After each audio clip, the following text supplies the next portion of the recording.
up, faithful? What's up, faithful? What's up, faithful? What's going down? Yes, sir. Yes, sir. Yes, sir. What's up, Prez? Man, chilling, bro. We outside, man. Glad to be back. Victory Yes, Wednesday. yes, sir. Yes, sir. You right about that, man. Victory Wednesday. To our faithful viewers, thank you for turning to our show. Welcome to our show, the Always Faithful 24/7 show. We are the Faithful Huddle. Again, my name is Mark underscore Faithful 87. We're our GM of the show, my brother Prez. Hopefully, the remaining of our family will pop in when they're available. However, we're gonna hold it down for them. We got a good show for you tonight. God willing, we hope you enjoy the show. Um, so Prez, yo, let's let's talk about it, man. Let's tackle this real quick, man, as in regards to the Panther game. Real quick before I get into the news. Real quick regarding the Panther game. What was your observation regarding our victory, bro? Real quick. Man, it was good, man. We had a couple of, I say from the injuries, ain't. I mean, they just keep stacking up, man, and stacking up and stacking up. But we still able to get W's. That depth is really being tested. I think it's really going to be tested this week. It sounds like there's going to be a few people out. Maybe just to as for the whole outlook, not having them play this week. Yeah. And so, man, I mean, ultimately, the inexperienced guys they're getting reps. You know what I'm saying? Because we know when it comes down that final stretch and trying to make the playoffs and then in the playoffs and all that, you want those guys to be able to come in, and have experience. So there's goods and bads to it all, for sure, man. But it's just putting it together. I think our offense, you know what I'm saying, it got together, but we still had about a quarter and a half where it was dead, you know what I'm saying, the offense. So, and to be able to put up 37 points, you know what I'm saying, 30 really, 7 with the pick 6, you know what I'm saying, it's moving all in the right direction, man, as far as it goes. Really excited about where the offense is starting to head and where I really feel like it can go, man. Getting TDP back, Elijah around the corner, about a month or so away. Yeah. I think we moving right, man. How you feel, Bro? Oh man, I'm ecstatic, man, regarding the whole team gelling, man. Like the defense been doing their thing since week one. A little couple of miscues on the defense in week one, but ever since for week one, in my humble opinion, from week two to this past Sunday night, Sunday afternoon, I mean, both teams is gelling, man. And right now, I'm just gonna focus on the offense. Okay. And man, I knew this was gonna happen in regards to Kyle making some adjustments. Because that's just the way he is, man. I don't look at him to the point that, he's just gonna stick with his normal game plan. He changed something. Do we know? Of course not. But apparently, watching the game, he made some adjustments, man. He made some adjustments. I'm pretty sure him and his staff had studied film regarding our offense. What can we do to utilize our weapons, starting with Jimmy G as the gunslinger, if I should say, as far as whipping that ball, man, because that's one of Jimmy G's strength is zipping that ball. And to start off with him zipping that ball, man, I was very impressed. He looked very confident and very like poised based on the game plan. Yeah. And I believe every quarterback should be confident, but with Jimmy G, he just looked very confident, in the game plan. And that goes along with the play calling, and that goes along with the offensive line. Yeah. Like one thing about Jimmy G, he doesn't talk down or belittle his offensive line. Yeah. You follow Oh, me? yeah. Yeah. So yeah, to add with that, it all starts with Kyle Shanahan and I should say the adjustments he had with Jimmy, because it starts with those two. Yeah. Absolutely. And the way Jimmy was slinging it, uh by Jimmy made some big time throws, man. He right. made. He The made some way he right, throws. the way he was spreading the ball out to of course Debo, he had a lot of targets, but he had a lot of drops, Yeah. But Ayuk, he was getting targets. Um Jennings was getting targets. Juice was getting more targets than obviously. Facts. Wilson was getting targets. Um Coleman. Coleman was getting targets, and I was Kittle. very yeah, exactly, man, Kittle, exactly, so but I just want to start off with that as far as our introduction in regards of our brief observation.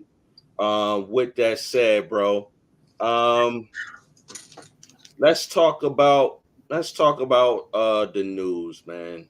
Um, What news? uh, What news? the news in regards to today. All right, so the Yeah. 49, yeah, the 49er news. On the 49er sign kicker Sam Sloman, defensive tackle T.Y. McGill, and running back Marlon Mack to the practice squad. Now, obviously, a couple of weeks ago, we signed Marlon Mack to the practice squad. Then they elevated him to the 53-man roster. This is before we got Tevin Coleman. You follow? Yeah. So, I think being that something had happened, I can't remember. They brought in Coleman. And their intention was to start Coleman during His sickle the cell, during the Denver game. his sickle cell kept him out. Right, exactly, because of the altitude out there. So yeah, so what they did was they signed Tevin Coleman to the practice squad. Being that Marlon Mack was still on the 53, Yeah. they had to release him right briefly. I knew this was going to happen. They had to release Marlon Mack to bring in Hey, uh real quick. Unc said send him the link. My bad. to do me a favor, text Unc and ask him, tell Unc to see if it's in his spam, because I sent him the link earlier. Tell him to check his spam. He normally does, but tell him to check it one more time. If it's not there, I send him the link. So pardon me, our favorite viewers. So I'm gonna move forward.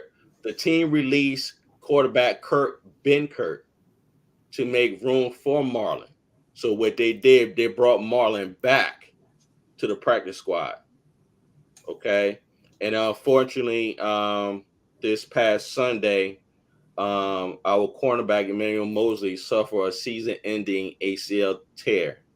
I didn't want to think of it or assume it was that, but it is what it is. It's football. It comes with the game, man. It comes with the game. Um, in regards to the our new kicker Sam Sloman, they're gonna have to get him adjusted and acclimated real quick. Being that Robbie is out and he has I think he has a bruised left leg, not his kicking leg. So, which I is ain't gonna be negative, but he misses far too many games, man. who's this? Robbie Gold. For a kicker, he's missed too many games over his tenure, man. You think so? Yeah. Well, that's only because he got injured. No, I know. I know mean, it's still, he but can't it's help that. And if it wasn't for him, I think he saved a touchdown this past Sunday. nah. He probably did save a touchdown. Probably, bro. Honestly, I think he did, bro, because if he wasn't there, I think that individual that was on the Panthers, they would have scored that touchdown, bro. I think he saved it, in my humble opinion. More than likely, You know, for I mean, sure. it's unfortunate that he got hurt, and you could tell that you could tell on the sidelines he was trying to give it a go. Yeah, And good looking out for Mitch, because Mitch had came through a couple of times when man. Robbie was out, but I That, mean he was 1 for 2. facts. I mean, listen, it happened.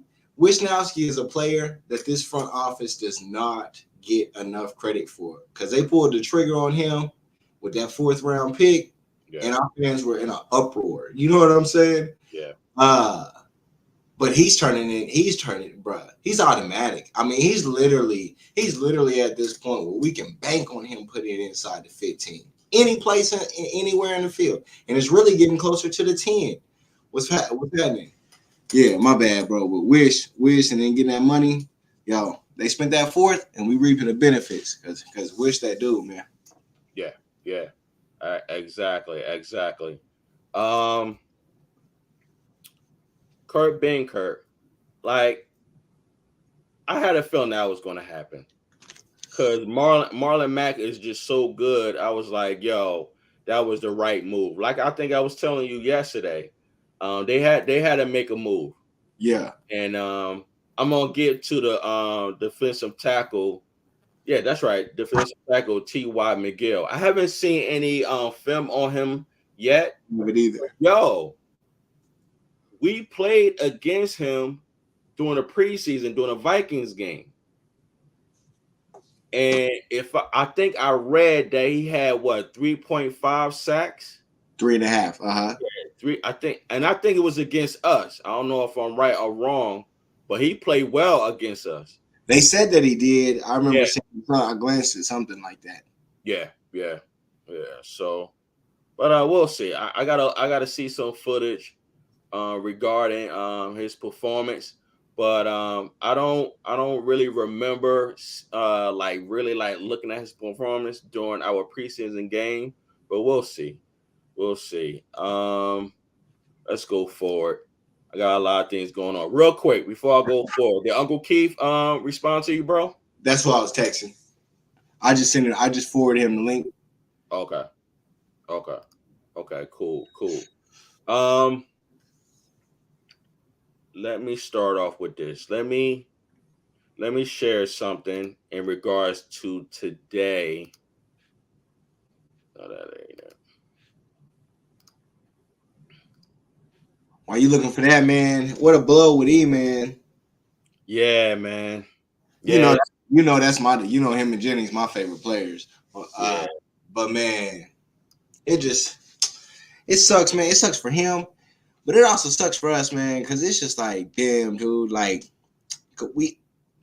them two had a chance. They had a chance to put up the best statistical season for cornerbacks we've ever had in this franchise entire history, bro. Exactly, yo. And yo, man, again, like I was saying earlier, man, I didn't want to think of it and I didn't want to believe it, man.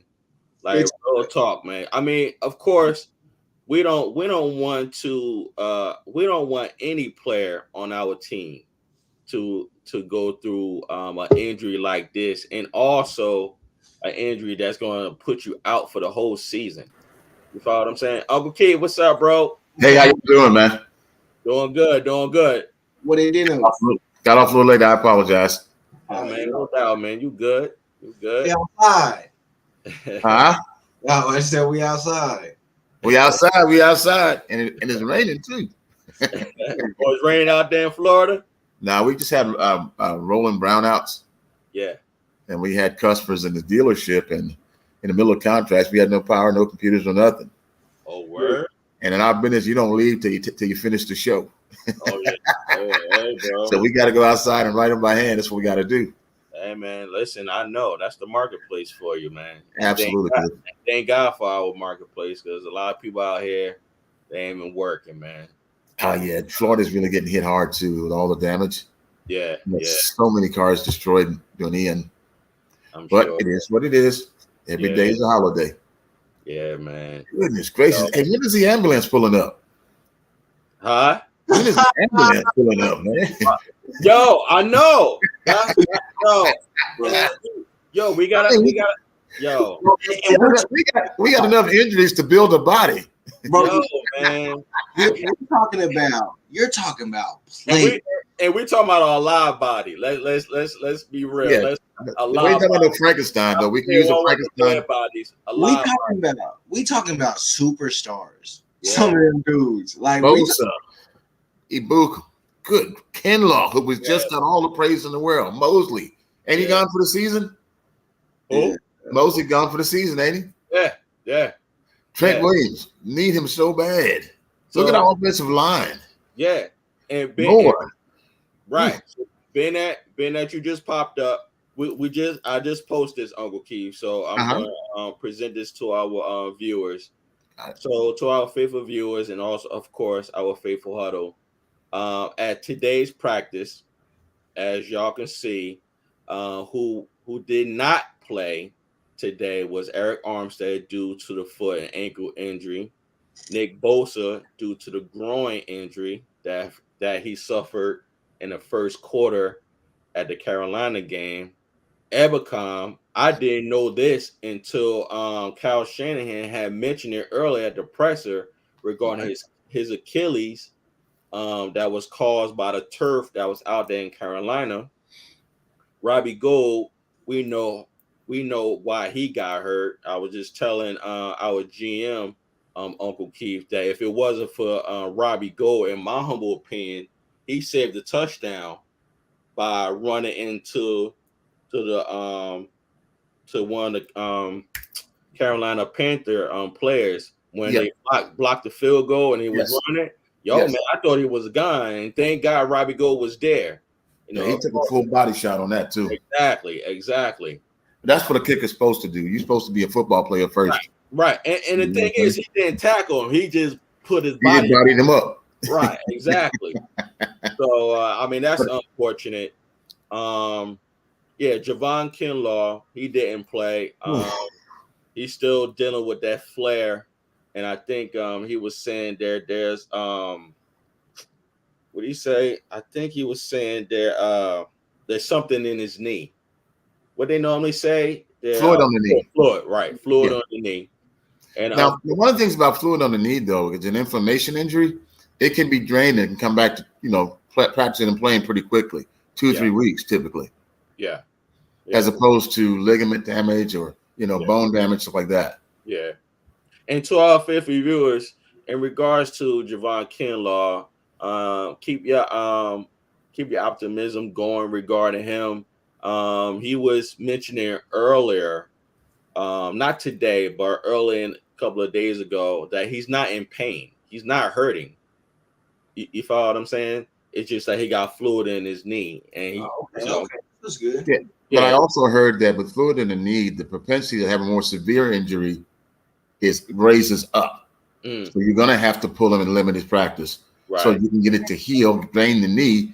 So that's because once you get fluid in there, everything gets loose. Right. And there goes your ACL and the rest of your ligaments. So that's a smart pulling him out now. Right. But he was getting it in. I agree. Okay, so let's move forward with Jimmy Ward. Real quick, guys. Real quick. I didn't want him to come back that soon. That's just me. I did not want him to come back too soon.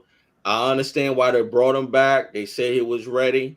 I trust that they say he was ready. What was the injury before? What was the injury before? I think it was Achilles. I think. Yeah, it wasn't Achilles. I think Achilles. It was his hand. But then now this one, the first play, he broke his hand. They got him on special teams. What are we doing, bro? When you literally have gone out and signed like 3 or 4 dudes that you've paid millions of dollars to be special list on your special teams? Why is one of the best safeties in football on the opening drive? What are we doing? Yo, you just told me something. You just told me something I didn't know. I didn't know he was on special team. I didn't know. Bro, he broke it on the special teams play. I didn't know that. I didn't know that. Real talk. I did not even know. More frontline players get hurt on special teams than any other part of the game, because it's controlled chaos. Right. You got a guy that's favoring an ACL, coming off an ACL injury, who's going to lead with his hand to brace his fall, and he got whacked. I can't believe he's out. It just makes no sense. There's no scenario, and I thought it was a knee. Yeah, it could very well be. I think it was a knee. ACL. No. Crucial ligament goes down the knee. I think it was an MCL. Yeah. I think it was an MCL. I think. Okay. Talking about Ward's original injury. Yeah. Okay. Yeah. Good looking at him. That's my bad. I don't know why I'm thinking Achilles. Maybe because I read it earlier from another player. But that's what I thought. But you know what? I think Adam is right, yo. I think it was I think it was the MCL. Okay. We'll run on real quick. We got a lot of stuff to cover. Of course, we know Trent Williams is dealing with the high ankle sprain. High ankle sprain, yeah. He's going to be out for a while. And those are the players that did not play today. Obviously, we all can see that. Who was limited today? I didn't think Banks was going to be limited, because the way Kyle was saying that Ebicom and Banks got hurt this past Sunday because of the turf. So I was surprised that Aaron Banks was limited today. That kind of shows us that there's some good that could come out of this in regards to him probably starting this weekend against the Falcons. I mean, we'll see. Danny Gray, he's still going through a illness. I know he had a hip injury, but now they saying that he's ill. That's something new. Tyler Croft, he's dealing with the knee situation. We need him back. Yeah. Right. Terrera's more. I didn't know about the hamstring. Yeah, that was last week. He was out last week too. Yeah, I knew he was hurt, but I didn't know why he was hurt, though. You follow? The game before last, he pulled up in the middle of the play. Right. So, being that we had mentioned the bad news, now we're gonna get to the good news. TDP, yeah, back from it. High ankle sprain. He was at full practice today. Lenore, they got him listed as wrist. I didn't know his wrist was hurting, but he was at full practice. And Wilson, I seen what was it? The game was Sunday, and I think Monday I was watching the show, and one of the content creators was mentioning that that Wilson was hurt, and I'm like, yo, what happened to Wilson? You follow what I'm saying? But now I see that he had a shoulder injury, but evidently it's not that bad to the point he was at full practice today. Yeah, I just wanted to share that to our fifth viewers, and we can continue on with our show. So, to our faithful huddle. Mm-hmm. As you can see on our screen, the 49ers identity is back, guys. Thanks. I think it's back.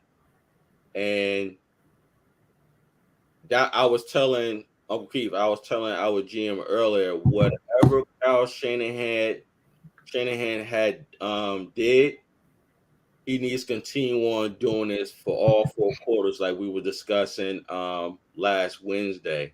They was playing fast and it was playing physical. I remember 2 weeks ago or 3 weeks ago, when we lost to the Broncos, Dre Greenlaw was saying how they need to get back into playing fast and physical. So I always thought and knew our identity was to play fast and physical with the passing game and with the running game. So with those thoughts that I have shared, what are your thoughts regarding the overall scheme of this past Sunday's game? Go ahead, Fred. Are you talking about offense? Overall, offense, defense, whatever. Oh, yeah, no, I mean, it's real. It's like I mean, I'm really excited about this. I'm really excited about the offense, man. I think we really in a situation where Jimmy has to perform in the Trey Lance offense, and Kyle's got to feel good about it. And I feel like we're on our way in the early stages of the possibility of Kyle like getting to the point. Like like Jimmy messes up for sure, but if you Shanahan looks at it in a way that he has to protect it from happening. You know what I'm saying? Jimmy go out there and play, but Shanahan is at the point, because we know there's been so many errors that Jimmy, he turns the ball over. You know what I'm saying? Shanahan's constantly in a mind state. This is just my opinion of having to, how do I overcome his turnovers? You know what I'm saying? Not having the turnovers. And so if you can break that down, you know what I'm saying, and build up where Shanahan actually trusts that Jimmy can go out here and he can call these plethora of calls and do everything and spread everything out, and Jimmy can do it. If Shanahan believes that Jimmy can do it, then we can get to our best point in offense. And Jimmy has to get to that point where Shanahan believes, you know what I'm saying? That's the layout of it. And so, but I feel like this offense, man, if we can get there and just keep going, it's I think our offense can be like special this year for what it needs to be. Like for what it needs to be, I think we can potentially get the offense to where we can win the Super Bowl. Okay. This team is taking on the identity of a good fighter, and a good fighter has two good hands and a blackjack in his back pocket, so he can slap the shit out you until you start to lose. Excuse my language, I didn't mean to cuss, but I meant to hurt somebody's feelings. Let me just keep it 100 with you. The strength of this team from preseason until now has been depth. We got a ton of depth. So we can afford to take hits, and we don't want to, but we're able to take hits and move pieces in. I think Kyle is being forced to trust more people by injury, and he's finding out what he has. And another thing Kyle's being forced to do what has happened generically is those 40-yard touchdowns, those 45-yard touchdowns. Give him trust in the ability that we can make a quick strike. Facts. Whether it be through the air or on the ground with great scheme blocking and scheme plays. So he's building up trust in his ability to make these calls. Exactly. It's not just about Jimmy. Jimmy is a game manager who can give you high sparks of competent leadership. But you got superstars in key positions. Think about it. Everybody, how many people passed on Hufanga?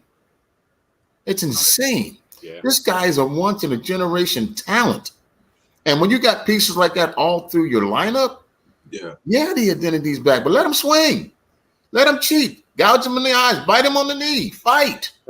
That's what they're doing. And we talked about this, the urgency in finishing plays. We're not making stupid penalties either. Let's talk about that too. That's true. The coach is coaching that foolishness out because he will sit you. Yeah. I found out through an insider friend of mine that one of Mac's biggest challenges was he was undisciplined in practice. That's Mason, I'm sorry, which is why he wasn't getting in. Really? Hold on, say that again. One of the reasons Mason hadn't been playing was he was undisciplined in practice. Fumbling the ball, not knowing the plays, hitting people at full speed when they're playing three-quarter. Yeah. He's just being a bully. And so now he's a bully on the bench. Wow. You feel what I'm saying? And he's got to come out of that, and he will. If he wants to play, if he wants to stay, it's about discipline. I'll tell you something else also. It's not just Shanahan.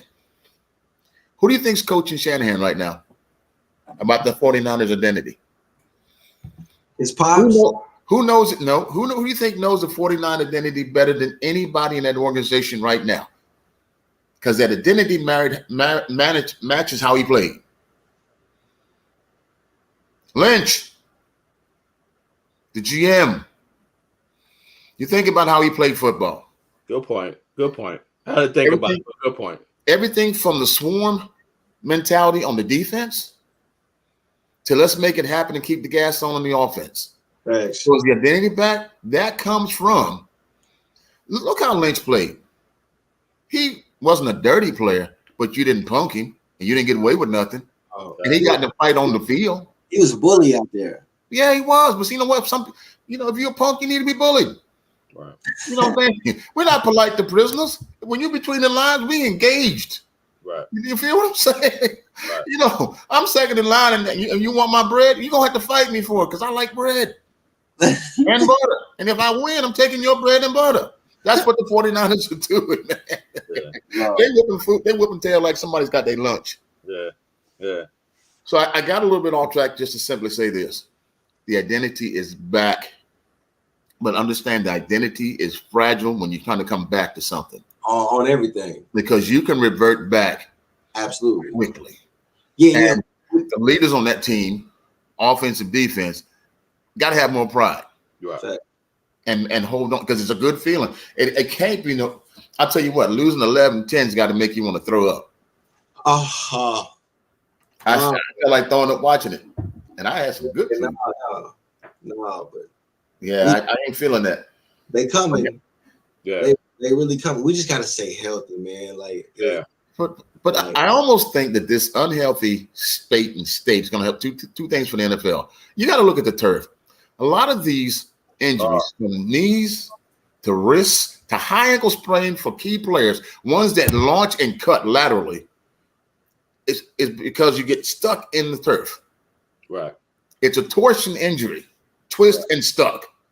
And that causes, and at the speed and the weight these guys have on them, it goes, pop goes the weasel. Yeah. High ankle sprain means you sprained and completely rolled that ankle over and stretched the ligaments up to past the ankle. Right. That's 100% stuck foot. The other thing these injuries are doing is letting us play our depth. Right. People are getting a touch that would normally get a touch, and we see what we have. So the identity is back, and everybody's got to buy into it from stem to stern. Right.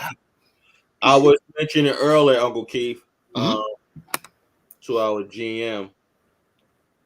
These past two games, especially this past Sunday game, what I'm seeing Kyle let Jimmy loose. Facts. This is what I'm saying, man. And I believe to the point, it's a possibility that Kyle had trust in him. It's just that I think Jimmy had to prove to Kyle to bring it out more. You follow what I'm saying? Because I always said this many shows ago, if Kyle don't trust you, you're not going to be on that field. Well, I think Kyle needs to take his feelings out this shit. Because seriously, business, he's got no choice but to play Jimmy. All right. And they talked earlier this week. Let's keep it 100 about getting their feelings together. Yeah, they went in the office and cussed each other the hell out. They should have. Yeah. I'm be a quarterback. Let me be a quarterback. Don't make me be a game manager. And the talent around me demands I throw the ball downfield. Yeah.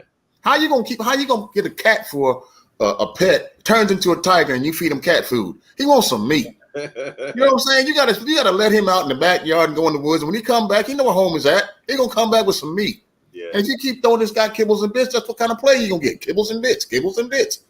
And you're gonna get treated like a pussycat. Like with that 11-10 game. We look like a bunch of pussycats. See, I'm being nice. I clean my language up. I promise I would try. No problem. But the whole point is we need to be tigers.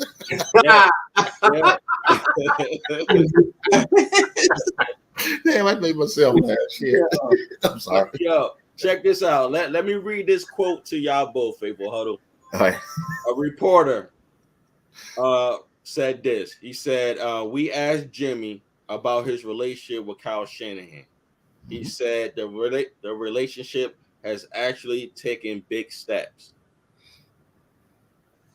All right. They're now talking the same language. Then the reporter we asked Kyle about it. He said, we're in a really good place. He knows how I feel about him, and he knows that I believe in him. this is what I was saying earlier. I always feel that Kyle believe in him. I just think that Jimmy performance has to motivate Kyle to believe in him. Because real quick, before you say something, I don't know if y'all seen Kyle's presser. He was saying he don't look at the player stats. He look at their performance at practice. And when he said that, I was like, wow, yo. That was a lot. Mason. Point well made, right? Yeah.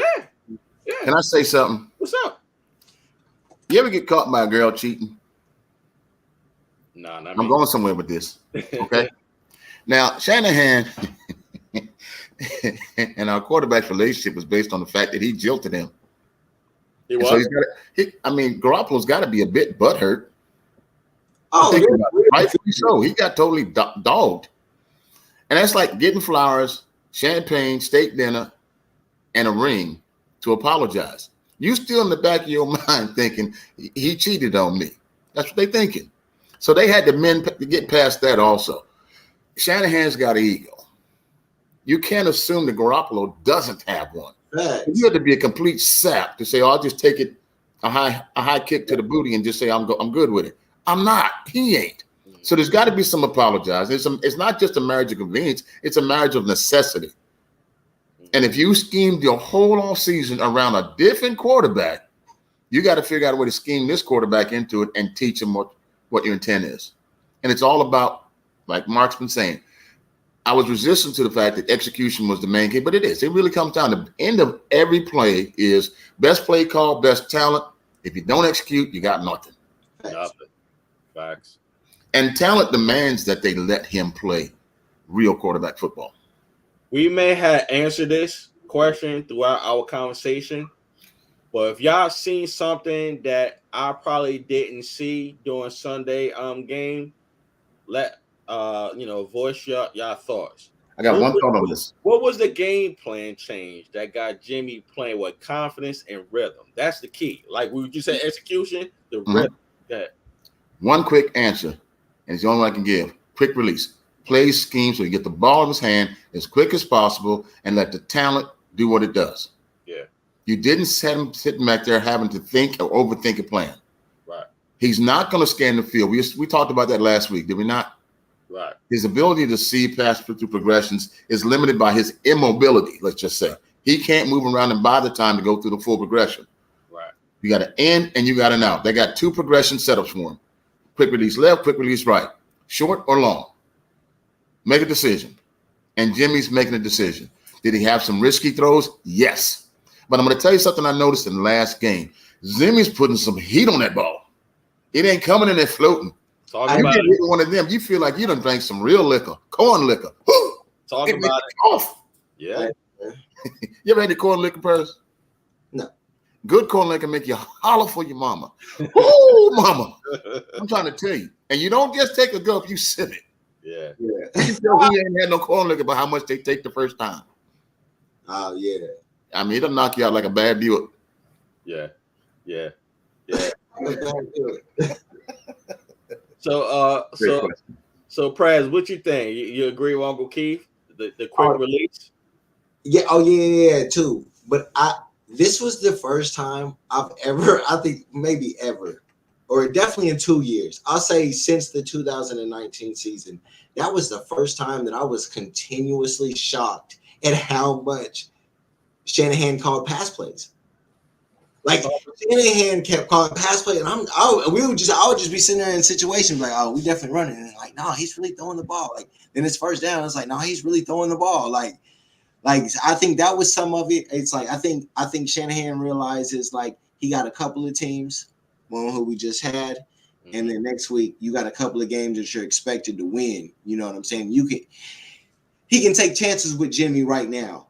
In getting it going, getting his pass game, because it has to get going from who we're fixing to start having to play. That you know what I'm saying? So he's getting that off. But yeah, man, I don't know. I think it's more just like you said, Kyle unleashing, like just like, all right, bro, here we go. Because he's gonna throw picks. He had a couple of balls that should have been picks. You know what I'm saying? He's gonna throw a pick again.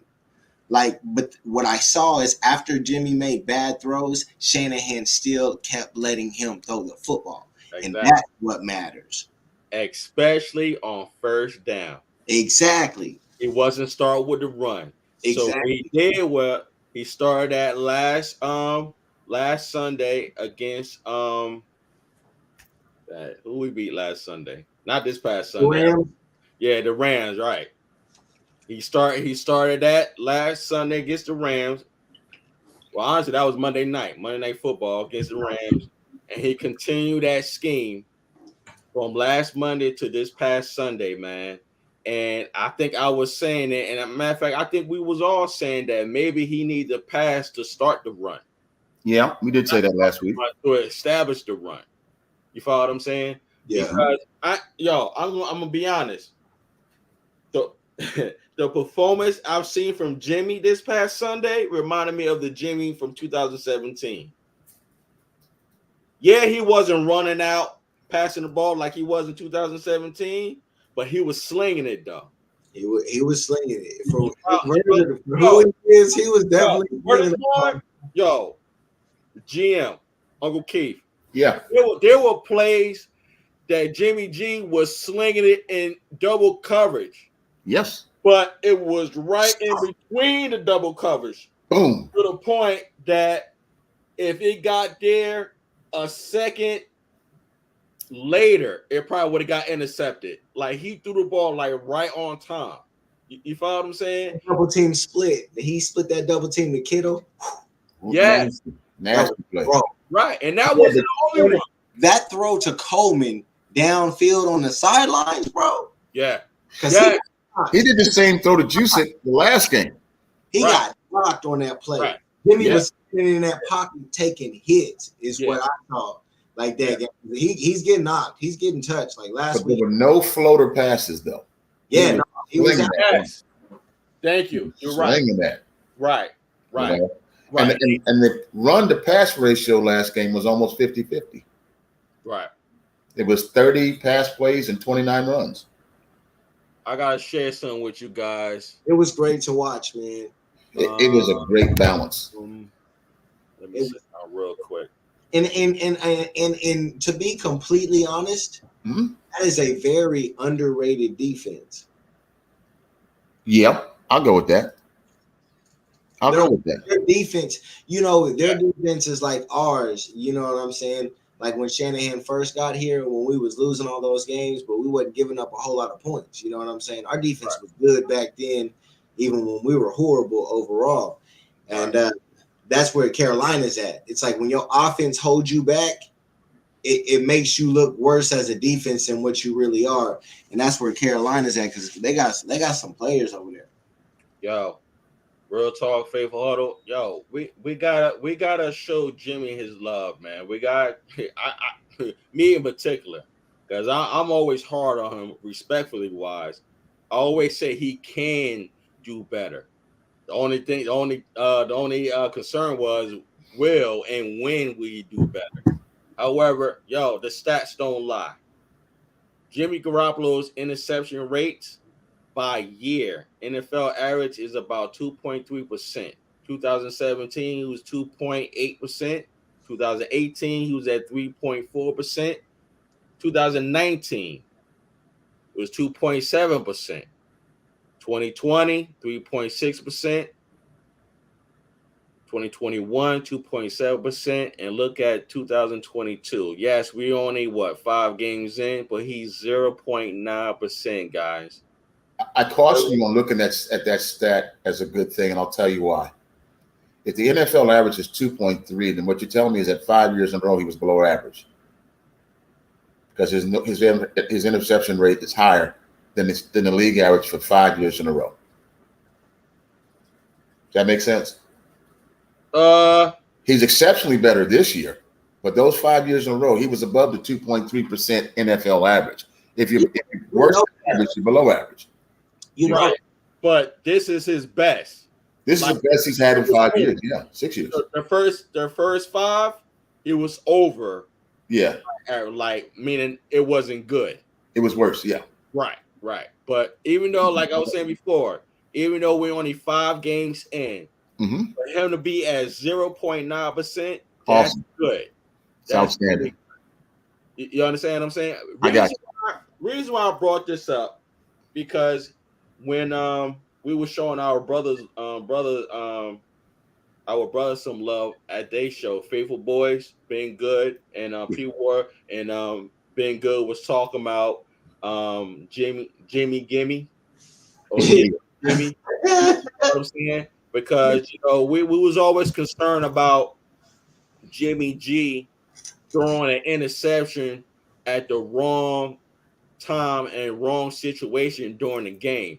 Right. That's why I was saying earlier that I was very impressed with Jimmy being confident to zip those passes into double coverage, because we already seen during the Denver game when he was throwing the ball to Debo and Ayuk and did double coverage, and that didn't go well. No. But this past Sunday against Carolina, he was confident, man. I mean, he just had enough window space. What's up? No, go ahead. Finish. No, I was just saying that Jimmy G had enough window space just to fit that ball in. And it wasn't one time. I think it was 2 or 3 times. I think it was 2. I think one was for Kittle, and I think one was a pass to Ayuk, if I'm not mistaken. He had a tight one to Jennings too. Okay. So maybe it was 3. Okay. Yeah, he ran a button hook that was nasty. Yeah. I just had to share that, man. I gotta give him his props, man. He's having a great start to the season. I think a lot of this is repetitions. Like the real reality is when that Denver game, you know what I'm saying? That was his second week back. Yeah. Period. Like in chemistry wise, repetition wise, and in practice, you ain't getting a whole lot of repetitions. You know what I'm saying? So I think what's now you're seeing is them stacking practices, stacking everything. Jimmy being there because Jimmy wasn't even there. Period. Like, you know what I'm saying? Like he wasn't involved with nothing this offseason. And so you get him back there in that facet, and now you're starting to see the chemistry build. But I also think they're at a point where it's like Shanahan realizes like it could be way worse. Because if Brock Purdy was in there, our season is pretty much over unless Brock Purdy's just something incredible. Our season's over. I remember you saying that. So Shanahan knows that. So it's like Shanahan, I think they're literally in a situation where Jimmy knows, hey, man, I'm not going to be here next year. I was looking at the market that I was able to get, and it probably wasn't what he wanted in the money. And it's like now I can go out here and really win a ring. You know what I'm saying, and get paid by another team, you know, and become a big time commodity. But how do you let him go if he wins the Super Bowl? Because don't ask that question to me. No, man. Don't ask that question to me because man. You can get a lot. I will keep. I was thinking about that last Wednesday during our show. What'd you come up with? And I said, I don't know. Remember last Wednesday, me and you asked our GM, I think we either said will or can. I think we said will. Will Jimmy G win the Super Bowl? And I think our GM said yeah.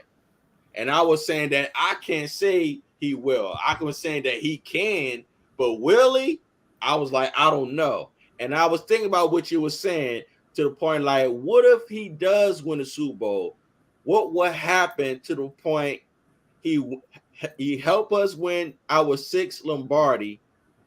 What would take place with him and Lance? That was my thought. Lance's disadvantage is he showed us he has potential, but he also has a tendency to be injury prone. Yeah. One thing about Jimmy G in the 5 years he's been, how often has he been injured? Who's that? A lot. So who's that? You think half the time? You can almost say half the time he's been injured. So both of them are fragile quarterbacks based on how this league plays. And if they keep playing on AstroTurf and keep letting quarterbacks get mashed, unless you're Tom Brady, don't get me started. Don't get me started. Jimmy, they would have to come. Jimmy and Kyle would have to put up some crazy numbers, dog. Yeah. And win a ring. And I don't know. It's like he doesn't have the upside that Trey has. Their upside ain't what Trey's is. So we would appreciate the present but plan for the future.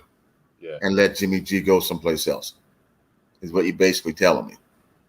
Even if he wins the Super Bowl. I don't know. If Jimmy were to come in, if Jimmy somehow put up 4,000 to 4,500 yards, if that happened, then at that point.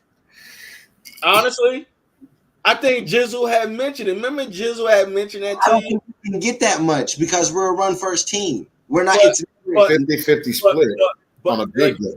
But the way things is going now, the way Jimmy is slinging it now, yes, we have a 2-game winning streak, right? But the way Jimmy G is slinging it now, bro, you might as well just open up the playbook for him. Oh, 100%. And just try him, because you know why? I would rather Kyle Shanahan try Jimmy than our opponents on defense try Jimmy, if you understand what I mean. 100%. You follow what I'm saying? Yeah, so I think they're in a perfect situation. I think it's literally. I think for the first time in all these years that they've had together, they are in a perfect situation where they both have to succumb to the reality of the situation, Shanahan and Jimmy, and realize like it can still be there. And Shanahan knows he's in a much better position than if Brock Purdy was out there. Shanahan can still legitimately say we can win a ring right now with Jimmy Garoppolo, 1,000%. You know what I'm saying?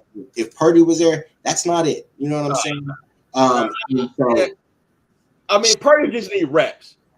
Purdy need reps. Yeah, period. And like Jimmy G didn't need it. Yo, Purdy got the arm, like Uncle Keith, like me and Uncle Keith. And GM, I know you know. Purdy got the arm, and he's mobile.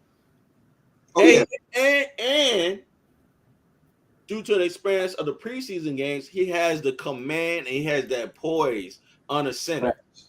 Only he's thing better suited for the offense that they set up for the season. Right. But check this out. I'm thinking about what you had said, our GM, regarding Jimmy G surpassing 4,000 or 4,500 yards this season. He can do it. And yo, you set me up for this question. And I think we had talked about this before. Should Kyle Shanahan increase Jimmy's passing attempts to 30 plus per game? I mean, there's no number there. To me, there's no number. It's whatever is working best. You know what I'm saying? But the reality is that this offense can legitimately be a top 5 passing offense. You have all the players there, and you have the skill set of the coach in calling plays. But Press, he has to answer your question. In my humble opinion, for Jimmy, based on his skill set, what we know as far as slinging it, right? Yeah. For him to get 4,000 or 4,500, Kyle Shanahan is going to have to allow Jimmy to go surpass 30 plus passes per game. He's going to have to, bro. Because last Sunday, he was at 30. Okay. Previous Monday, I think he was at 29 or 30, something like that. He's going to have to surpass. Yeah, like that's the number. You got all the talent in the world. That's my point. You got all the talent in the world around him. You know what I'm saying? It comes down to one thing: Jimmy's execution, but more than that, the play calling of the coach.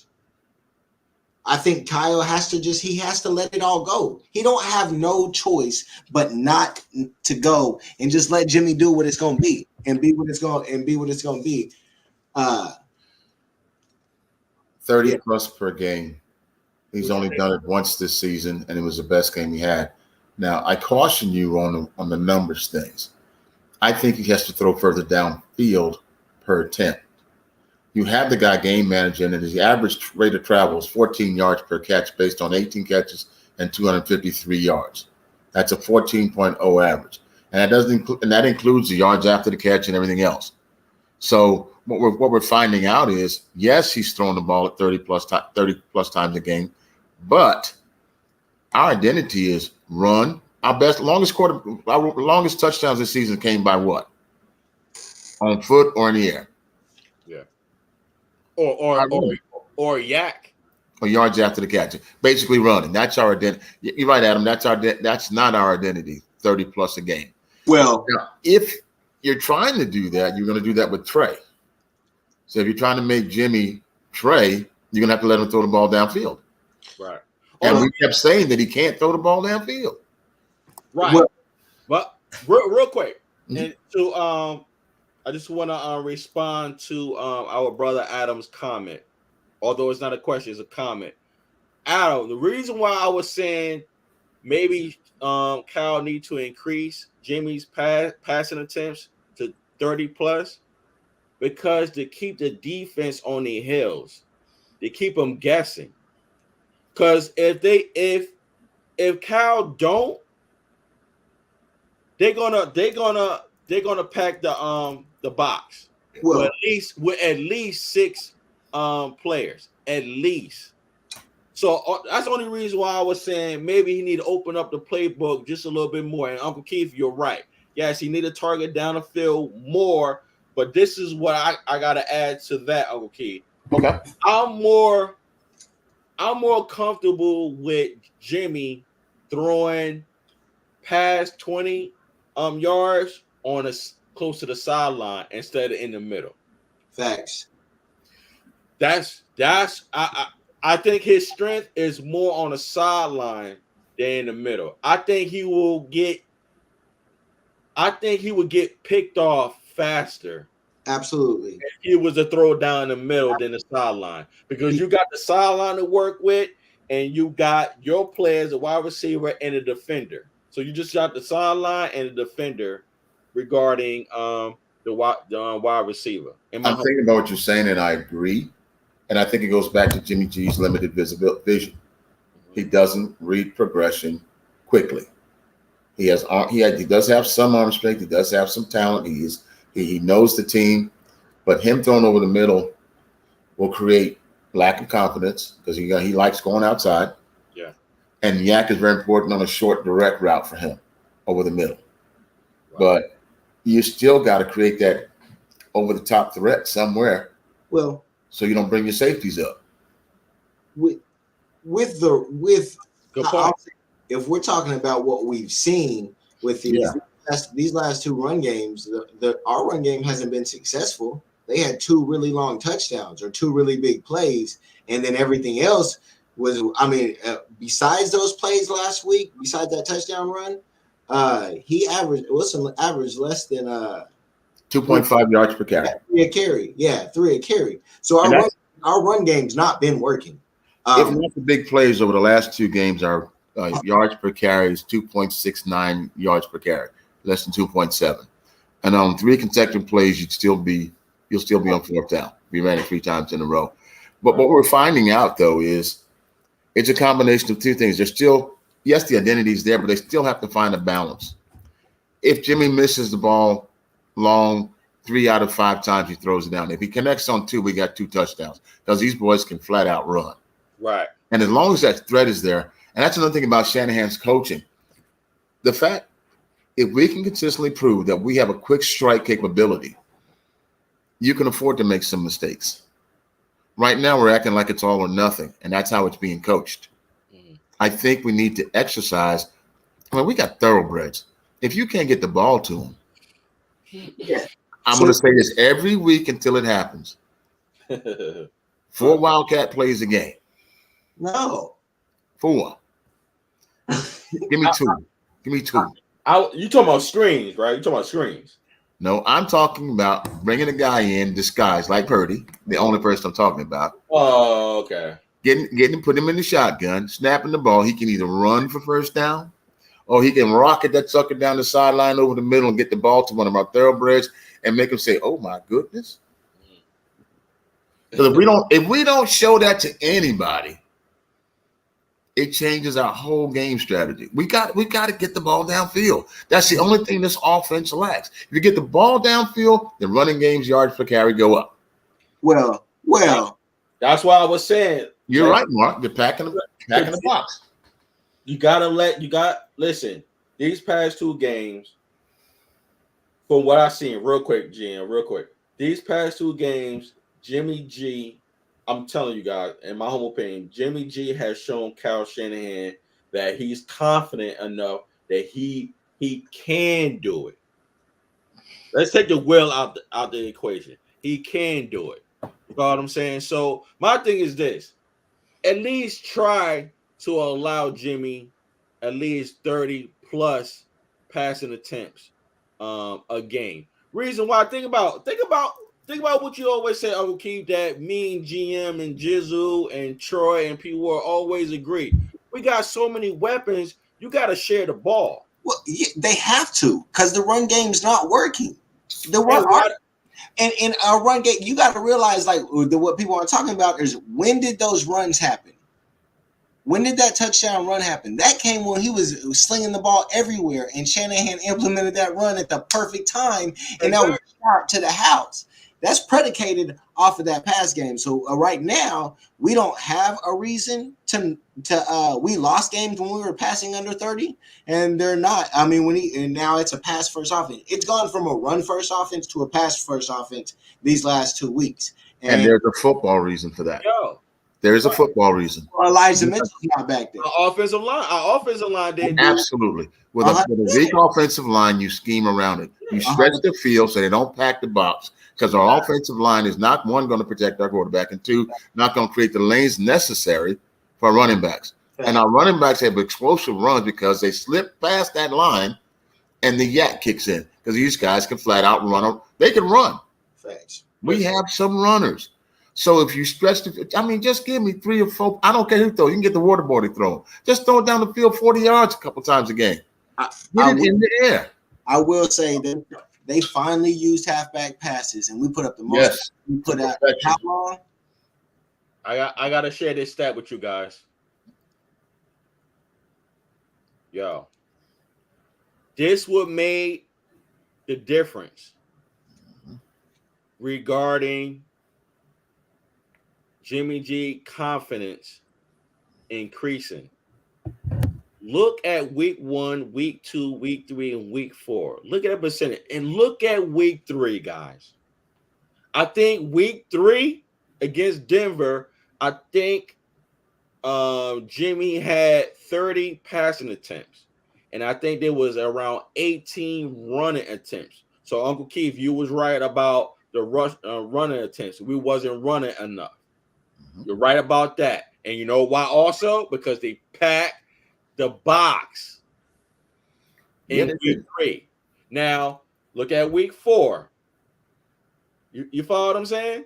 Now, look at this past Sunday, 58% on third down conversions. Halfback option. Huh? Option pass. It changes everything. It changes everything when now you show that you can do that. And he took it to the house so early, they had to play for that the rest of the game. Because you're already always playing for the screen game, but it's normally from Debo, or it could be from Jennings. You know what I'm saying? Now Kevin Coleman's back there, and it's like, oh shit. Because even Wilson got a couple of them, a couple of the passes. I'm going to say something you're not going to believe, and I'm going to say it with a straight face. Using Debo the way he's being used is selfish on his part and the coach's part. Oh, let's talk about it. Like Mark was saying, let's talk about it. All right, I'm going to tell you why I say that. Debo, if he doesn't get those passes from the backfield or those setups, is afraid that he won't get the catches he needs because they can't reach him when he's over the top. Right. If you don't have somebody for him to run under a pass with, he's got to get the ball and the touches however he can. That is the most ineffective way to use Debo now. It worked because people weren't scheming for it. It was a surprise. It ain't going to work no more because he had more yards from scrimmage than anybody else in the league last year. So don't you think every team is schemed against that now? Right. So you're going to have to change how you use him too. You paid him a bag of money, get the most out of him. But we got to be able to throw the ball to him over the top. Right. Well, you know what? Kyle's gonna he's gonna orchestrate that. You know, should he do it more? Yes. Should he do screens more with Juice? Yes. Yes. Him and Debo. Even if you have to limit Debo's passing, yes, then use Debo as a screen. You follow what I'm saying? There was times that they used Ayuk as a screen. Sometimes Debo missed or dropped the ball 80% of the passes thrown at him last game. Hey, so that's what I was gonna get at. When we look at Jimmy G's numbers last week, Jimmy could have had a monster game if it wasn't for them drops. By Debo, yeah. We're talking 8 out of 10 passes he dropped. Right, yeah, Ayuk too. Ayuk, yeah. You're right. He had drops a couple of places. So yeah, I mean, you're talking about Jimmy having, because how much did he finish with? 253. Yeah, we're talking about Jimmy easily without them drops, had another touchdown at least, and you're talking about 350. Oh, you're talking about 350, huh? Okay, I ain't mad at you. I mean, anything north of 3 is a win for the team. Yeah, I was just saying, 3 to 350, somewhere in there. 350. What are you talking about? He had more passes than caught. Yeah. 350 passes. I mean, you got 8 passes that did not get completed with Debo, and he's the best yak man on the team. Good point. If he just catches 4 of them, if he just catches 4 of the 8 he dropped and didn't catch, that's at least 60 yards. Well, didn't Ayuk drop like a 15+ yarder as well? Yeah, Ayuk was 4 for 5. Ayuk was 4 for 5 in receptions. No, Debo was 2 for 9. 2 for 10. That stat's off by one's got it because he threw to him 10 times, unless I'm crazy. I want to go by the stats. It said 2 for 9. Yeah. But, so I was looking at a different stat sheet and it said 2 for. Yeah, okay. Either way, he dropped a lot of damn passes. Yeah, he did. It's all good. It's like that was it's everybody growing. They still getting reps. This is what it's just like.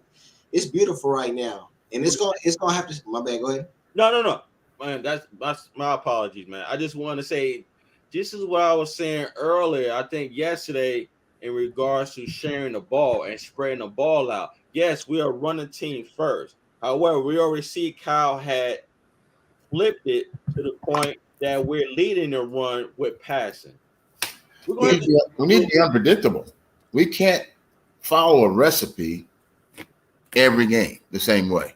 Right. We know what we have, so let's situationally coach the whole game. Exactly. Play the whole game. Right. Don't say every time we're 2nd and 8, let's don't go off guard. Right. Exactly. And go to 2nd down run. Right. Do you feel like over the last couple of weeks, that's changing? Yes. Yeah, I do. Over the last couple of weeks, it's changing. Yeah. Here's the thing. We're in such the early phases. So here's the thing. We're on highs right now, right? We're on highs right now. We could have another high this week, but a low's coming for this offense. Not like Denver low, but it's like it's not going to click the same. You know what I'm saying? And it's going to be at that moment we find out, A, does Shanahan keep it up? Continue doing what he's doing, or does he fall back into what he is? You know what I'm saying? If Jimmy starts to throw a couple of interceptions, does Jimmy still go throw the ball out there, or does he start to shell up? You know what I'm saying? There's shit that comes with this shit, and we're not there yet. And that's what the season's for. Ultimately, at this point, man, our only goal, no matter what, is just to somehow reach the playoffs. Win game. You know what? Goal. We're gonna lose game. It could be a struggle, highs and lows, but it's like getting to that point at the end of the season. Yeah.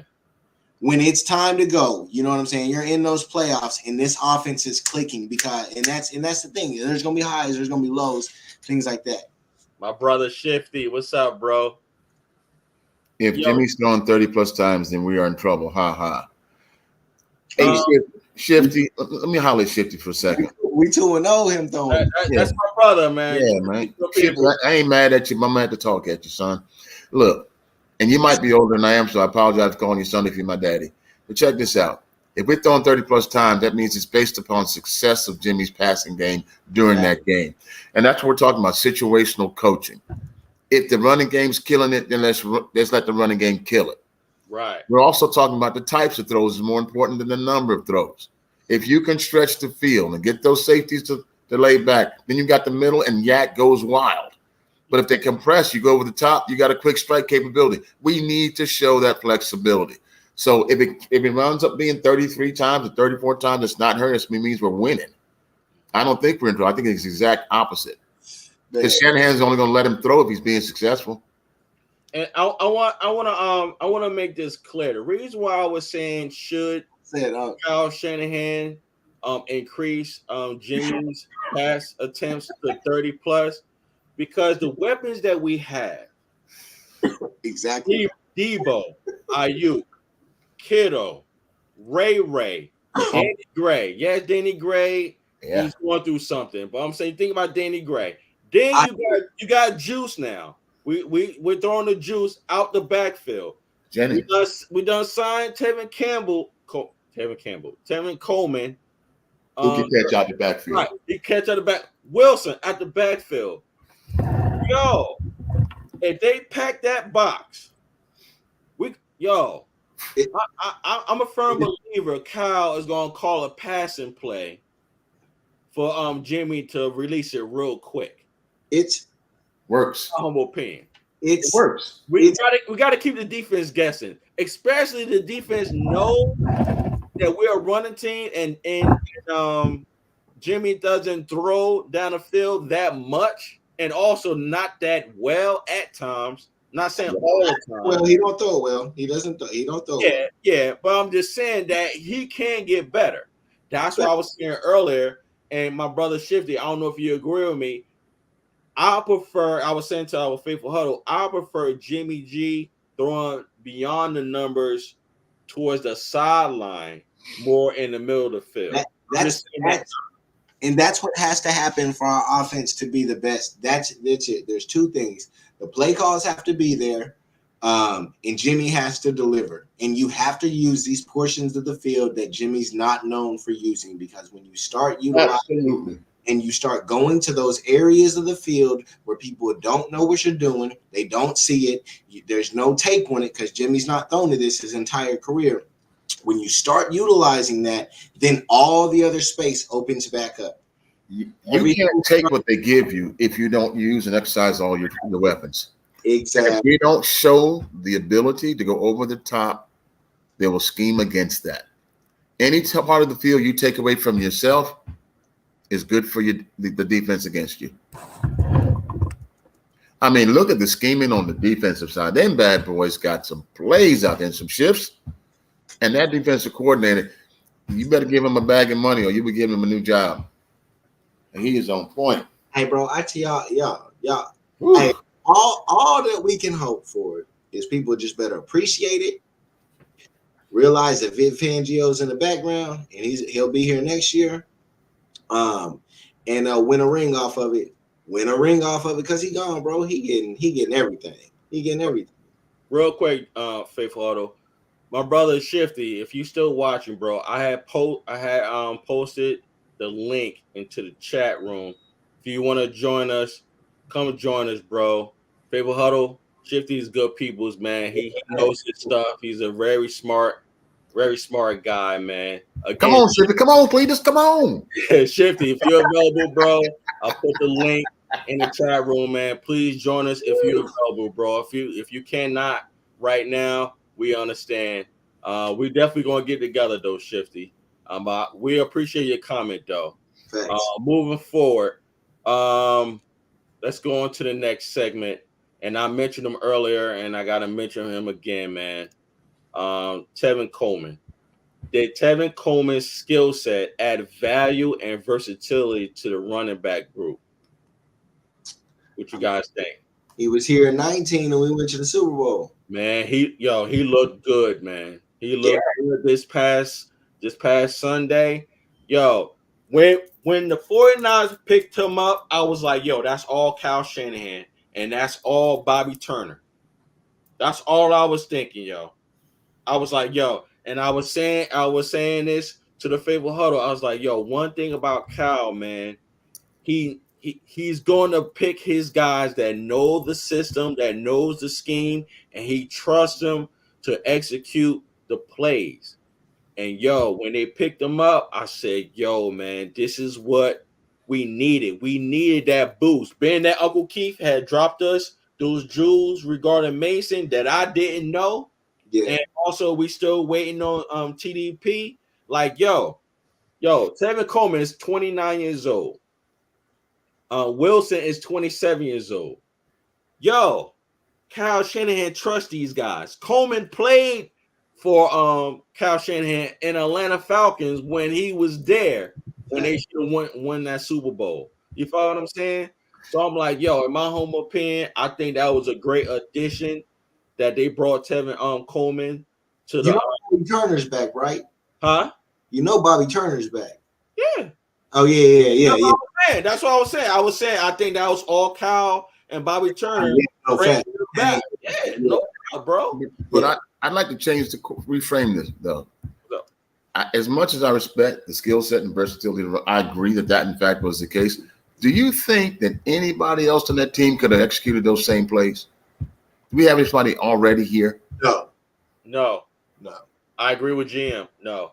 Not now, we know Mason. Do we know if Mason can catch yet? I don't know. There is, man. When you watch Coleman, Coleman has a different type of speed. He takes extremely long strides, bro. He's out. Tevin Coleman is faster than it looks when we're watching it. I promise.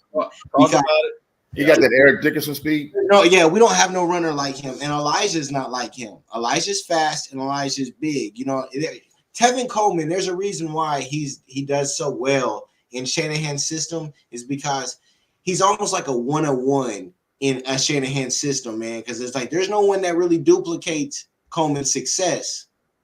Just to add to our GM just said, Coleman is a bigger body than Juice.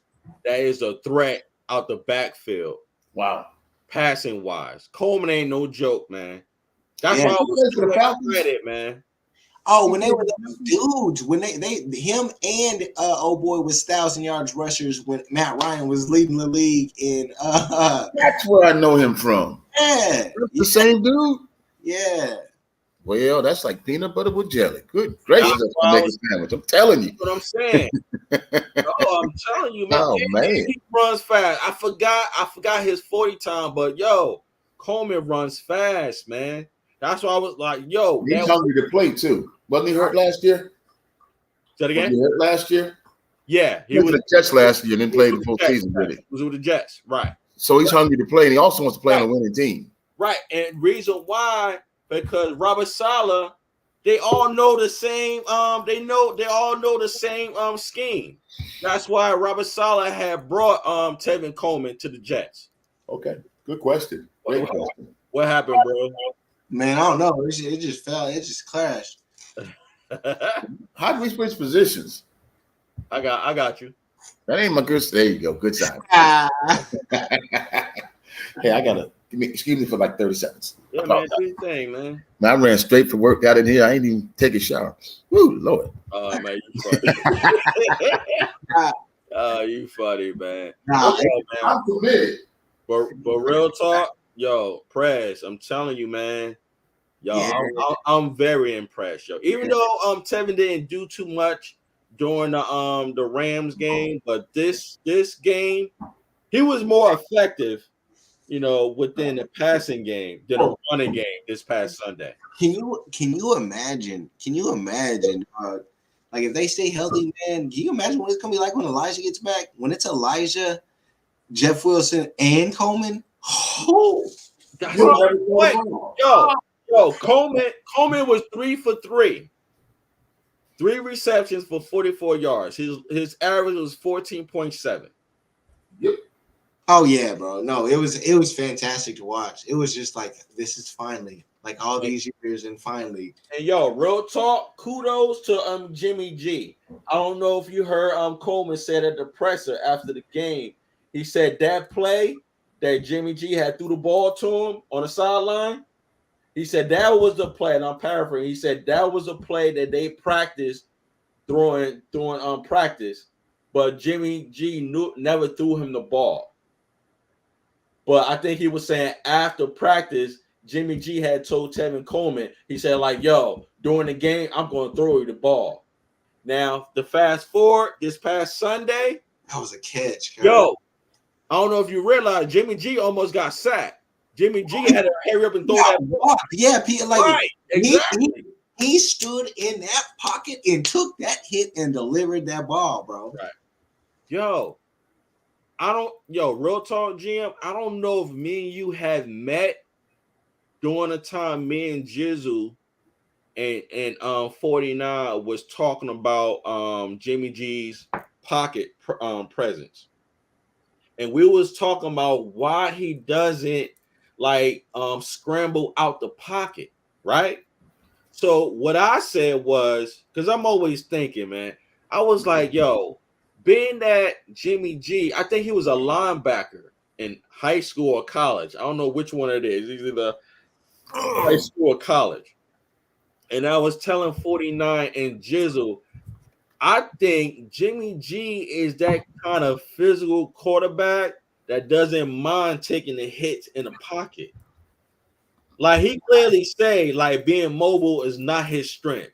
Yeah. Like if he sees a clear lane to run to the point that the defense is doing their job against our wide receivers, he's gonna run.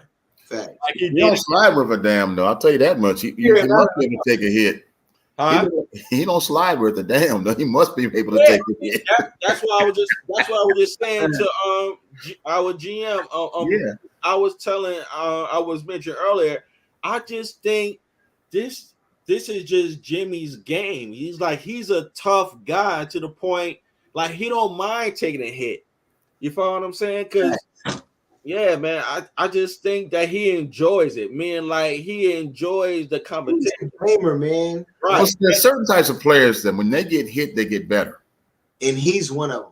I think he's one of them too. He's also he feels like he's in the game then. Yeah. I think that he improves passing once he throws an interception. He gets that fear out of him. Yeah, no, like I mean, I definitely it's like people don't have as much tolerance for it, but it's always been the same. If you remember the early years, he would throw a pick early in the game. He's done this pretty much his entire tenure here. But then he would lock in. He just locks in at that point. Right. You know, gentlemen, I left you for a moment. I needed to apologize, but I did something while I was gone that had me wondering I must be getting old.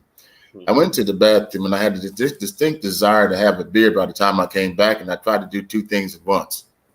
You can imagine the confusion when everything started to look the same. I'm going to leave it there.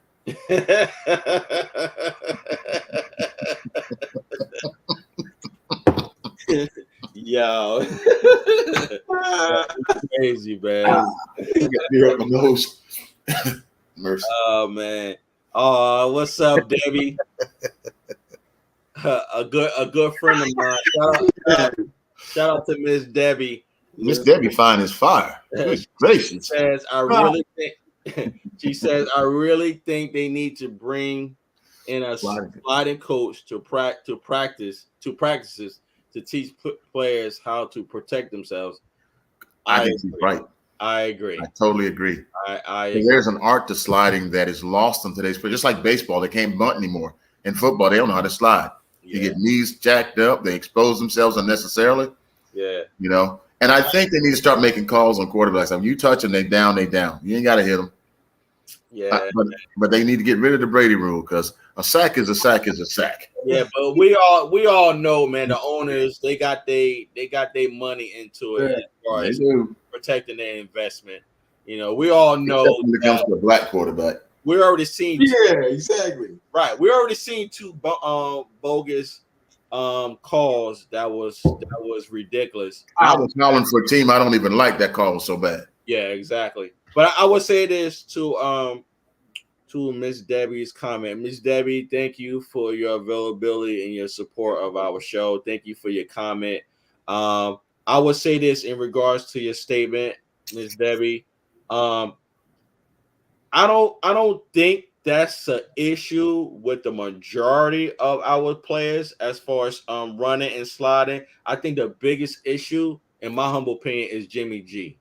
I don't see Jimmy slide feet first. It seemed like he always go head first. Yeah. You follow what I'm saying? I think you're definitely right. I believe Greasy will take care of that regarding Jimmy. I think Jimmy will take care of that. Well, if you think about it, now that we talk about it, how did Jimmy go out? He went head first. No. He heard it. That's how he went out of bounds. He was going out of bounds. But the thing is, when he was going out of bounds, he was sliding, right? No. Huh?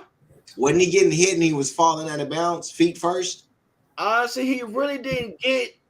Well, he did get hit, but he got hit out of bounds though.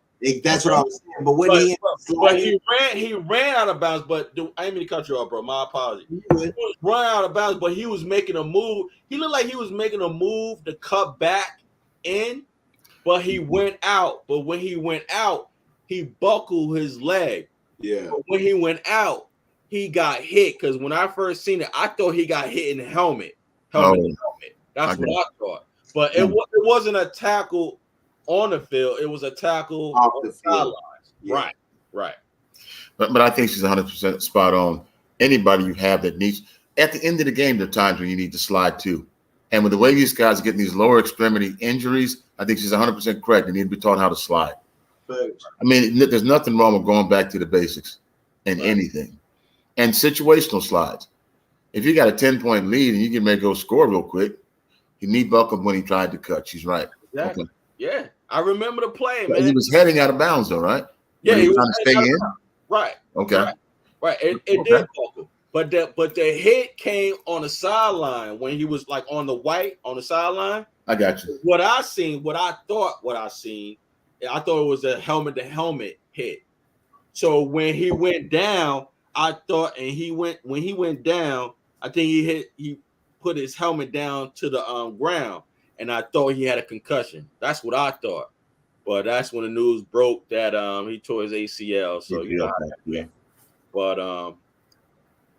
what she just said. Yeah, she said the owners need to collaborate on having grass fields to help reduce injuries. We totally agree. Totally agree. I think it makes no sense. Football seems more real when you're playing in grass, dirt, and mud. That's how we was raised. Yeah. And with cleats, you're able to free your legs cleanly. Yeah. The only problem is people slide cleat high. Yeah. I mean, I just want to say this real quick. Sometimes some owners take a cheaper route. That's what it is. Yeah. Well, TV drives that too. Everybody wants a pretty field. And building these big stadiums is billions of dollars worth of help from the state, city, and other taxes. And they want the best look. But it's okay to play in the mud. We did. It's better football. I would say this. Let me ask this, even though this question is not a part of our show. Mm-hmm. Which one you think will get changed first? The turf or the callings on roughing the passer, meaning quarterback? The roughing the passer is an easier fix. I agree. It has altered the outcomes of 2 football games in one season. And you can't be an owner on either side and say that that's BS. How do you have your defensive backs learn how to tackle a quarterback? My man tackled Brady, tackled the quarterback, and braced himself on the ground before he put his full body weight after he took the football. You can't rough a passer if you don't have possession of the ball. To my Mahomes. Mahomes, yeah. Well, that was insane. Is that called pass interference on 95% of the quarterbacks? That's just it being Brady. Like that's the Brady rule. That's roughing the passer, you mean? No, that's roughing the passer when it's Tom Brady you're roughing up. Yeah, but he grabbed him by the waist and tossed him down. No, that's not what I'm saying. It's like they're not calling that on 95% of court. That's. Oh yeah. I see what you're saying. And she's right. And he's coming to the next meeting. But that's bad football. Nobody wants to see anybody that even have the perception of being cheated. It's Tom Brady. Do y'all not remember how we lost to the Saints in the playoffs on that Brady hit from Ahmad Brooks when he came across his chest and they said it was his neck? Yep, he came across the numbers. Yeah, his arm came across his chest and knocked that ball out, but they said it was roughing the passer because he was around his neck, and then they went down there and kicked the field goal and won when it would have been our ball in the playoffs.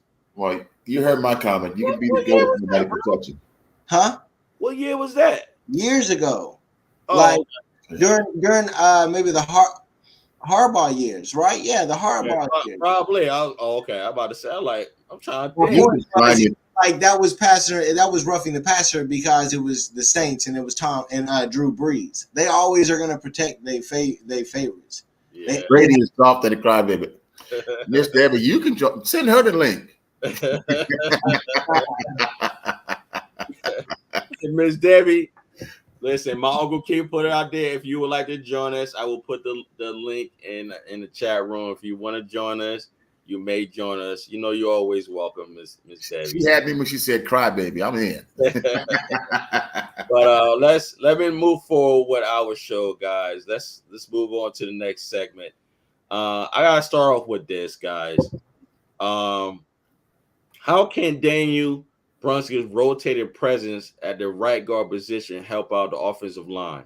Because I was this past Sunday, real quick. I was shocked to see Brunskill on the offensive line when I'm so used to seeing Spencer there. Perfect. But I think you're right. But I think it was a good move to rotate her, and I was just like, wow. Because I read that Burford and Brunskill was really not that good at run protection. And I was like, is that the reason why they was rotating them? You follow what I'm saying?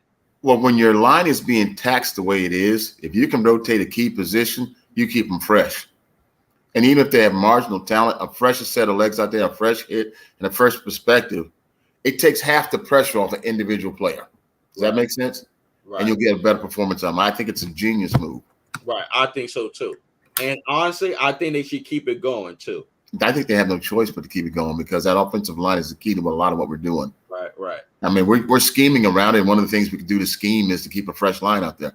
Yeah. Until they find the right combination of players, and a platoon system might be the right combination of players. Right. And I think you're factually on point, Mark. Right. I agree. What you think, Press? No. Yeah, absolutely. I think they've done it well. And just continue doing how they doing it. It's definitely working for now. Yeah. Because the thing is, real talk, honestly, I was more concerned about Jalen Moore at left tackle. And I was like, why they didn't put Brunskill or Blake that we had signed from Cleveland, from the Cleveland Browns. I was like, yo, why they have Blake rotating with Moore? Because there was some times that Jalen Moore got beat by Burns. Burns had but Brian Burns is one of the best in the business. Soon as Brendel hiked the ball, Moore went to his right. Burns went to the left, went right around him. Like Burns didn't get touched at all. And I think Burns had got the sack on Jimmy. Because Jimmy got sacked twice. Yeah, and it was both times on his blind side. There you go. That's what I was saying. That's something to think about. Who you want to platoon him with somebody? That's what he's talking about. Him and Blake. I think you're right. Because I'm like, I mean, just remember when your position is the one that everybody's assaulting, and that your perceived weakness is your offensive line. There's a lot of pressure every time you set on the field, and if you can reduce that, I agree with you. I actually like rotation Burford and Brunskill to keep them fresh. I think you can do the same thing with the right side too. Right. I think you're absolutely. I think we're on to something here. You're talking about the left side with Jalen Moore. Yeah, I'm about this left side. Yeah, because I'm like, because we know McKivitz is out for a while. Yeah. And it's like, who else? So when I was watching the game and I seen Brunskill in there, I was like, the first thing I thought, I was like, did Burford get hurt? That's what I thought. Mm-hmm. And then I seen Burford back in. And then that's when I started reading on Monday, that they was rotating Brunskill and Burford. I said, okay, that was smart. But I was like, what about Moore at left tackle?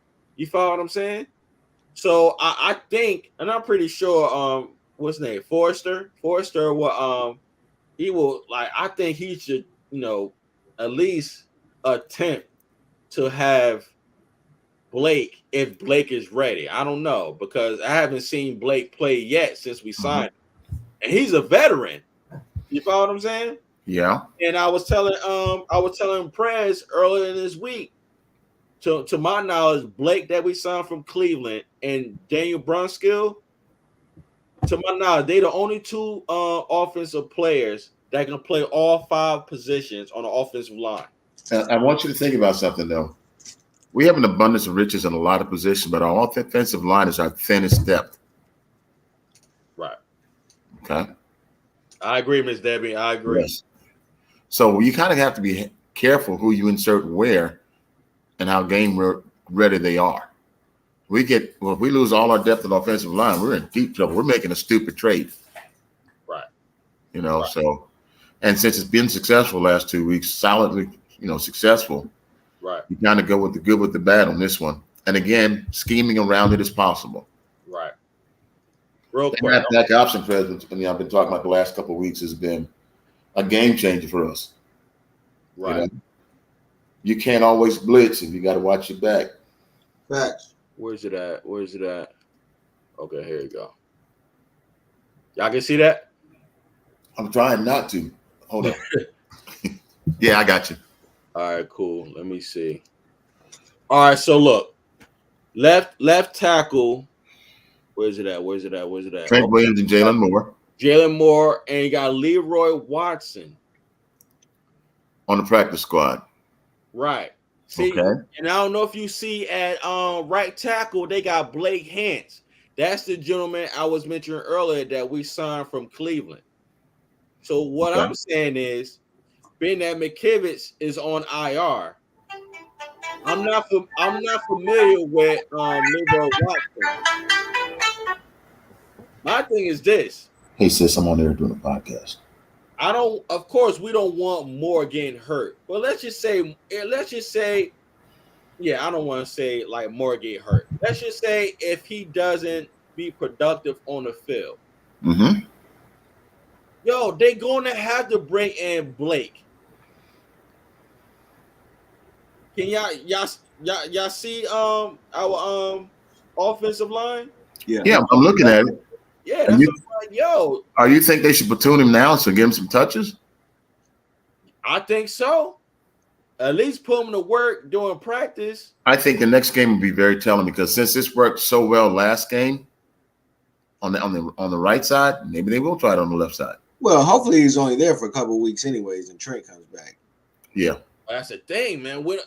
Honestly, real talk, we got 3 games left until practice. If this is just me, I wouldn't bring Trent back until after the bye week.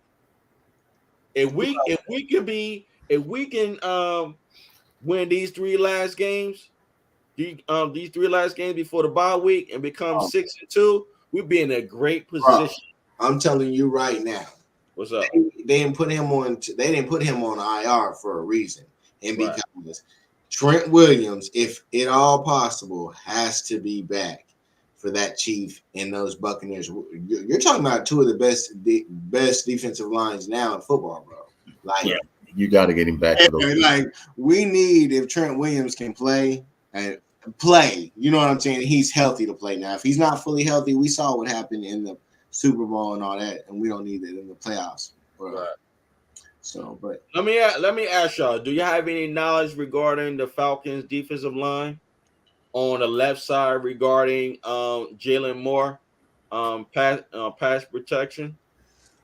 No, I mean, we know what it is, man. Like they've tried not to play Jalen Moore. Jalen Moore is only playing because he has to be playing. We know how bad the reports were about Jalen Moore's offseason. And so ultimately it's like y'all have been saying, you got to scheme. Like it's got to be quick outs or to the right, or you have Juice over there blocking, or you have Kittle on the other side blocking. It's different things that you can do to help him out. But that's going to be what it's going to be, because that, of course, the veteran would be playing because he's been there now for over a month if he was better than him. So he can't be better than him. Right. I would say this, guys. Real talk. Yo, we got to keep our eyes open on Jalen Moore, man. Not saying that he's playing. I think the game against Denver, and he said it, like, you know, he ain't played good. From the Rams game into this past Sunday game, he played okay. I would say that. I won't say he played great, but he played okay. We've been saying touches and repetition the whole time about all of our players. Right. And him not being in there the first 3 games or 2.5 of the first three games may make a difference. And he didn't get that many touches during the preseason either. Right. As far as plays and repetition. Jalen. Yeah. So he may have to play himself into shape also as far as or into confidence anyways. I mean, honestly, he's going to give up a sack a game. You know what I'm saying? Like, if it don't get crazy and he ain't giving up, you know what I'm saying? We're able to run the ball to his side somewhat, and he ain't getting a lot of holding penalties and shit. We just got to ride with it. And just remember something also, when you study the need for online this game with the Falcons, you need to know the tendencies and be ready for it. Yeah. Spot on. Yeah. Spot on. One thing I will say though is our coaches have been doing a lot better scheming, a lot better planning. Last 2 games, 2.5 games, really. And I think that with our running back core, if we change the flow of the game from pass to run, from run to pass, go back and forth, these guys can hit that line. All they need is that first step. Because once they get into the depth of the defense, past that defensive line, it's a battle. We got some guns that can go. Right. But we can't have lapses like not blocking, defensive tackle. Right. Not even touching them, not slowing them down, not bumping them at all. These guys, just like the last game for last, I saw McGlinchey stand on the goal line on a second and goal, and he didn't touch anybody. How do you do that as an offensive lineman? You got to put your body on somebody. Yeah, exactly. I literally sat there and I rewinded it 3 times. He didn't touch the sole, except the grass in his toes. He didn't do nothing else, man. I was like, that's insane. But it's funny that you said that, Uncle Keith. Guys, do y'all remember? And I think we talked about it earlier. Y'all remember that sideline pass to Juice it to Ayuk? Ayuk, okay. Ayuk didn't catch the ball. Mm-hmm. They left the man open purposely on a Panthers defensive line. Right. They left that man open. That's why Jimmy G had released that ball real quick, because they know they had somebody that was open. See, that's how I feel like Jimmy's going to be able to hit deep balls like that. And that's how that's how Shanahan has to use him. If the play is a deep ball to Ayuk, if it's to Danny Gray off top, it means, within the first 5 to 7 yards, Jimmy's let that mug fly. You know what I'm saying? And these guys can run that ball down. Yeah. So it's going to, you want to be able to, if you throw him at the 7, you know what I'm saying, 7-yard mark, and it's a 40, you know what I'm saying?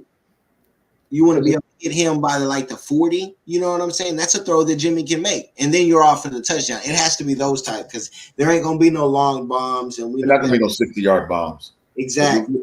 But if he can get 4 seconds and go. Exactly. Because, again, even on our long pass, it's going to be yards after the catch. Exactly. Just being clear at the top of the defense. And you bring them in by running, halfback options. You get over the top. All they need is one step. You see, who was the guy who used to play on the Green Bay Packers is now on the receiver, Devontae Adams? Yeah. He got one step past double coverage, and Carr, who I can't stand, hit him in the breadbasket at full stride, and he smoked him. And you knew it was coming right over the middle, 58 yards. Yeah. Jimmy can put the ball the same place. But again, it's going to be about that first 40-yard pass, what he really need. Exactly. Get him on the outside, let him go. Thanks. I'm gonna read it, Uncle Keith. What's up? Always faithful 24/7. Question: how much would it take to land Sidney Jones the fourth, Darren Payne, and Dernish Johnson?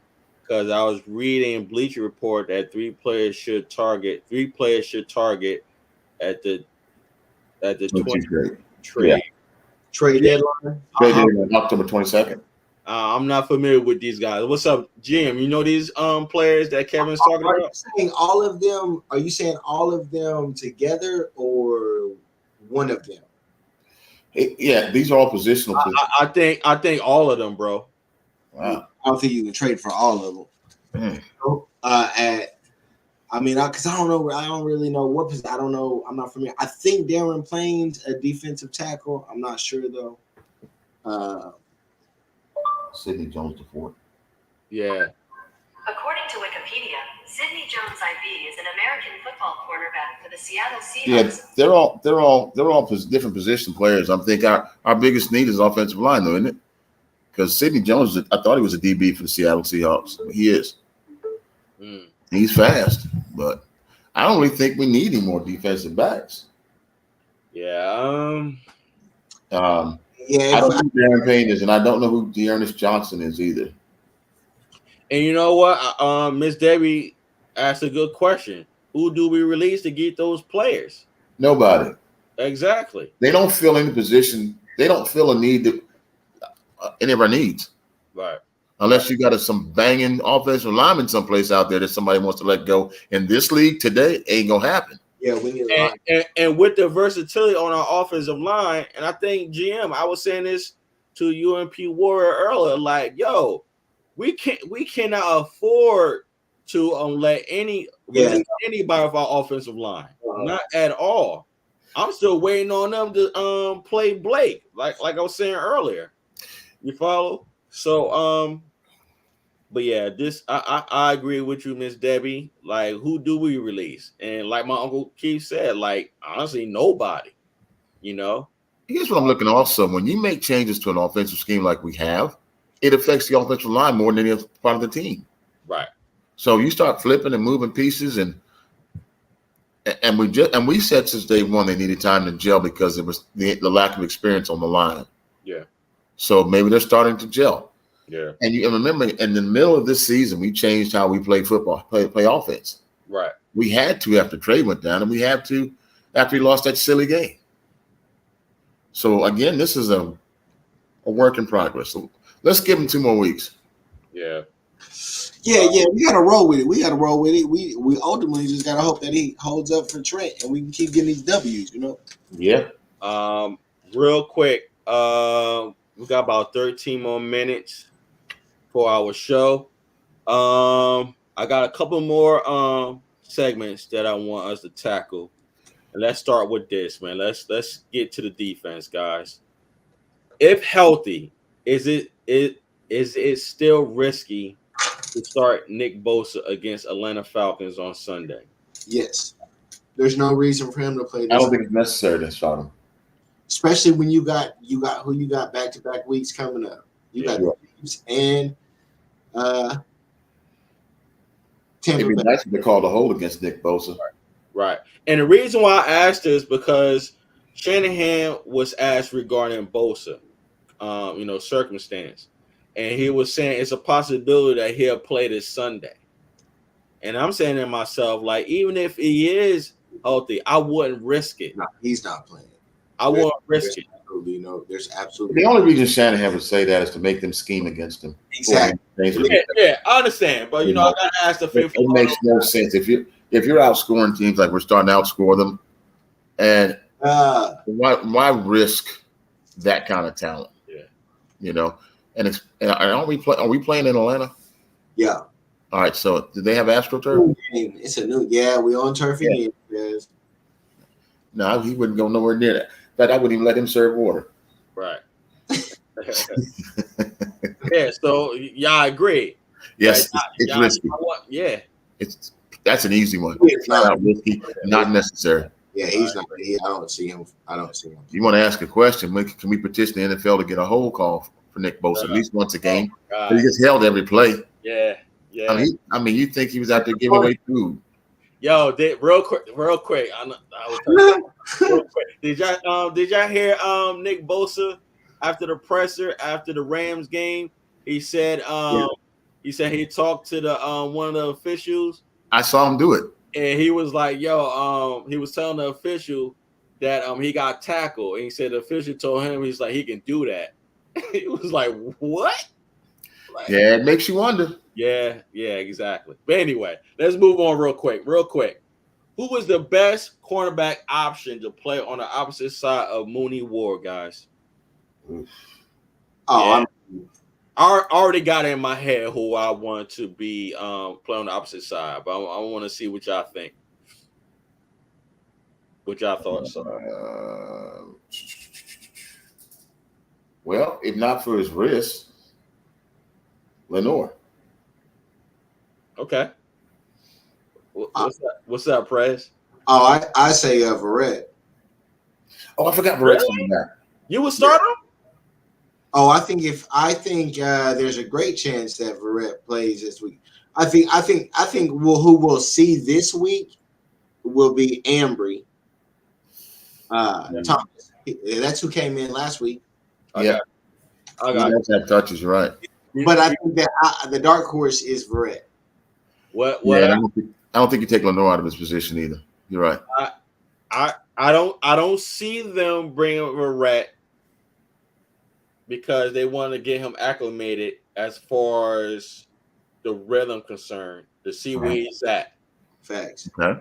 2, I'm in between Lenore and Ambry Thomas, but I'm leaning towards Lenore as far as playing opposite of Ward and moving Womack back to nickel. Yeah. Trust me. You got the speed. Yeah, because they already in rhythm. Yeah. They're already in rhythm. And they're communicating well, those three. Exactly, yo. They really are. And that secondary is about communication. Right. And then you got Womack always comes up and huddles with those guys if he can in between plays. Right. And you got Gibson at our strong safety helping out Lenore just in case. Over the top. Just in case. So that's why I don't think we're ready yet. Not yet.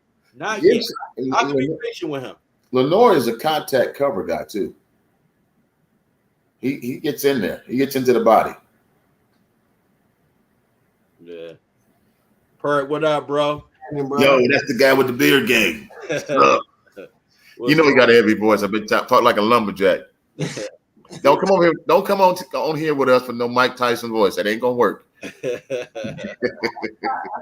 Yeah, man. Appreciate your support, man. Always, man. Appreciate you, bro.